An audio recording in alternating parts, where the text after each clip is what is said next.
6 years ago, the Hauraki Golf Forum established an award to recognise the legacy of Jim Holdaway. The award in his name has been positioned to be a prestigious award recognising genuine, inspiring leadership. It recognises people who are making a significant conservation contribution to the Hauraki Golf. Jim Holdaway was one of the founders of the Hauraki Golf Marine Park. He enjoyed a distinguished career in military and public service and in practical conservation work, and this award recognises that contribution in the past. Previous recipients of this award, we've had 6 of them now, or no, a group of them, sorry, some years have had more than one, include researchers and conservationists. Some of them are in this room today, and some of them went out to the noises with us, 2 or 3 weeks ago now, Sue, with Sue Nurita and Chris Gaskin and others. It was a fantastic day and very, very poignant in the business of protecting our golf more than we currently do. This year we'll be awarding 2 Holdaway Awards to 3 people. To present the awards, I'd like to invite my deputy, Moana, to come to the stage.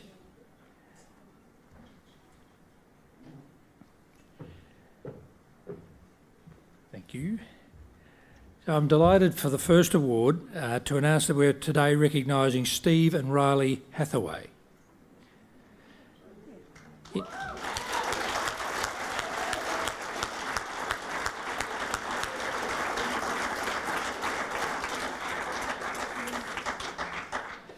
In 2012, Riley Hathaway, then aged 12, completed a school project on the impact of plastics on turtles.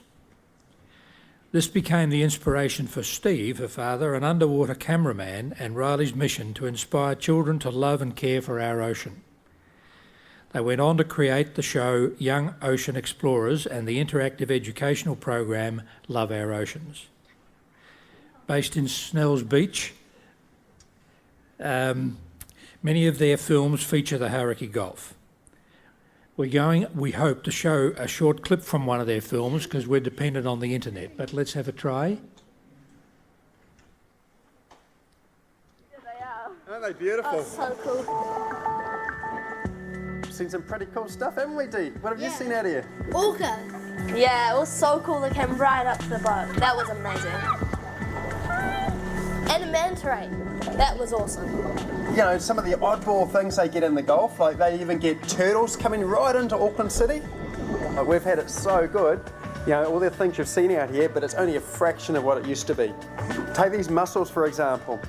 You know, in the old days, like nearly 100 years ago, there was almost 150 square kilometres of mussels, over 25,000 rugby fields, all across the floor of the Hauraki Golf, just absolutely covered. And one of these, an adult mussel, can pump a bathload of water each day, each. What? So they reckon when the mussels were here in big numbers, that the whole inner Hauraki Golf would be pumped out and filter clean, crystal clear, in less than a day. How long do they take to filter it now? Well, they reckon there's so few mussels now that it takes over 2 years. Oh, wow. I reckon we should try this. We're going to drop some of them in there for a little bit. Once they start filter feeding, they'll probably do that in 10 or 15 minutes, I guess. I don't know. I reckon we should check it out. I'm going to leave them there. And let's see what it looks like at the end. So if there were so many mussels around, where are they now? Just over 100 years ago, they started harvesting them in the Hauraki Gulf, so the people in the city could eat them. And over a 40-year period, they started taking more and more. And in about the 1960s, all of a sudden the fishery just absolutely collapsed. They'd taken them all. Wow. And what had happened was the mussels were attached to the sea floor like a heavy mat. And once they'd pulled them out, there was nothing for the mussels to ever attach to again. There's a group called Revive Our Golf, and they've been dumping mussels in set places, and they're trying to establish your mussels again, because the importance of mussels is that they say when there's mussel beds on the floor, there's about 10 times as many fish. Wow. I reckon that jar's doing better. Holy, look at that. So much more clear now. It's amazing what a difference they've made in such a short period of time. Yeah. I reckon we leave them another 10 minutes and that water's going to be crystal clear. Come on, Dad, we're at the Mokahinas. I want to be snorkeling. Let's go. It's hard to believe that such a small animal can make such a huge difference. From the deep blue sea, that's it from me. See you later.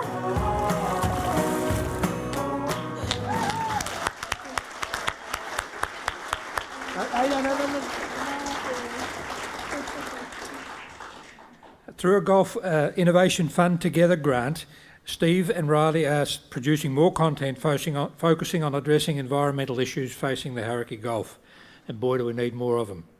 Steve and Riley continue to make a difference through education and public speaking. Their vision and enthusiasm for educating young people about the values of our marine environment demonstrates Steve and Riley as leaders and advocates for the Hauraki Gulf Marine Park.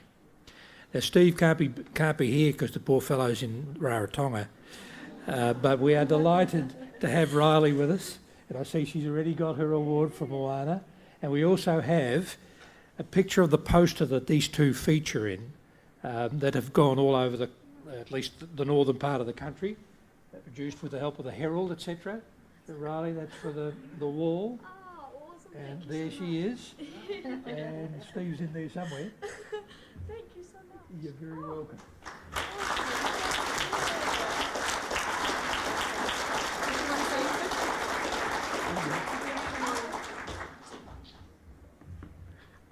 I'd just like to say that I'm so completely honoured for me and my dad to be receiving this. Sadly, he couldn't be here, but he said that some of the previous winners of this award are literally his heroes, so we feel just so honoured to be receiving this. And yeah, we just love the Hauraki Gulf, and I feel so privileged to have grown up being in and around it so much. And yeah, we've had some of the most amazing experiences seeing manta ray like you saw in that video, and heaps of sharks and dolphins and whales. And I know there's a couple of problems that are going on in the Hauraki Gulf, but our vision with Young Ocean Explorers is to inspire the next generation to fall in love with our ocean and our Gulf, and so that they want to look after it, because when you fall in love with something, you want to look after it. So thank you so much for this award, and yeah.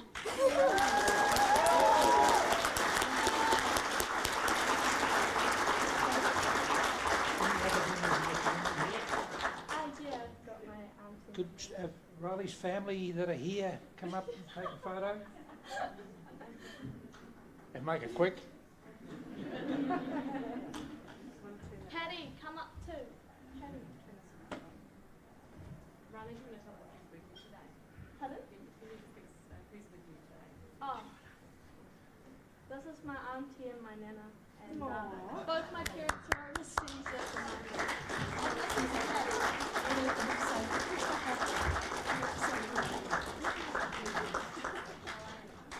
Oh.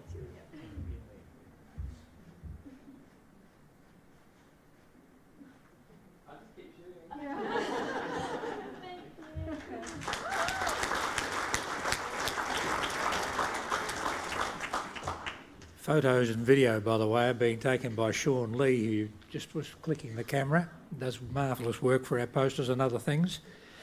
Now, the second award. Now, this gentleman has been standing up where I'm standing for many years now, John. John's been a long-serving mayor of the Hauraki District Council and was elected the third chairperson of the Hauraki Golf Forum in 2007, a position he held for 11 years until May this year.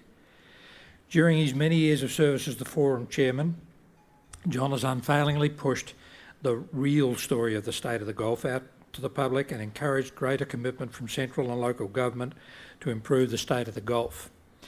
And at times I'm sure that was a fairly arduous task, because people weren't listening, as somebody mentioned in an earlier presentation. John was involved in the recruitment of Tim Hyam, who was brought on board as Executive Officer in 2008 and made much of what we put out to the public possible over those years. So communications were then ramped up through newsletters, a series of guides on resource management and fisheries issues in the marine park, annual marine park seminars here. Beautifully illustrated posters were annually tucked into the New Zealand Herald and sent out to all schools in the region.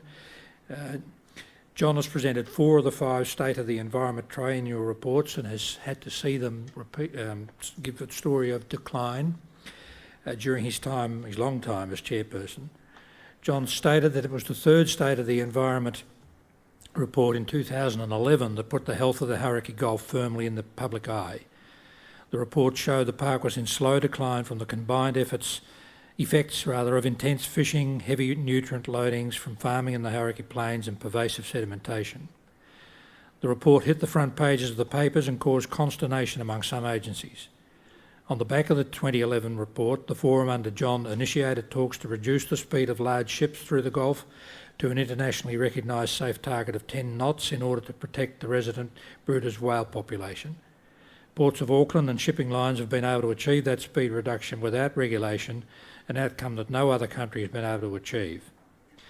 There's been just one reported Bruder's whale death from ship strikes since the adoption of this voluntary protocol. John was instrumental in calling for work on a marine spatial planning process. He's very proud of the resulting sea change Taitimu Taipari process that resulted in the Marine Spatial Plan report delivered in May 2017. The plan took mana whenua and stakeholders 3 years to produce, and John has been a stalwart advocate for this throughout and since. In addition to his role as chairperson of the Forum, John's involvement in local government and community organisations has been very considerable and continuous since he was first elected to Paeroa Borough Council in 1983. He served for 6 years, the poor beggar, until 1989, when the Hauraki District Council replaced the Borough Council. John was then Deputy Mayor at the outset of that council and Mayor from 2004 until today. John, come on up and receive your award.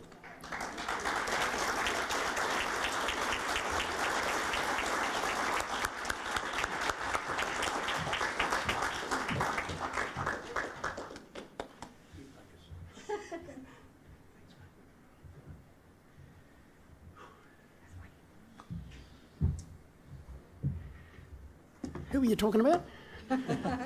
Hi, look, thanks for that. I'm absolutely completely honoured. I remember when I set up this idea of having an award, I never thought I'd ever in my wildest dreams would be a recipient to it, but I'm seriously honoured by this. Thank you. I've been passionate about the Gulf. I was born in Auckland and spent most of my young days on the Gulf. And I got involved in it because of someone and the people who were saying there needs to be a change.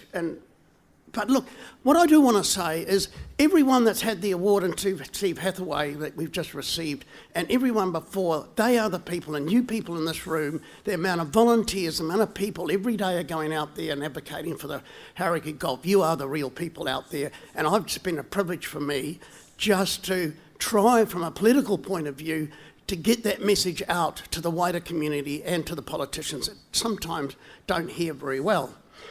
I just want to acknowledge, so I've really enjoyed the 11 years as chair.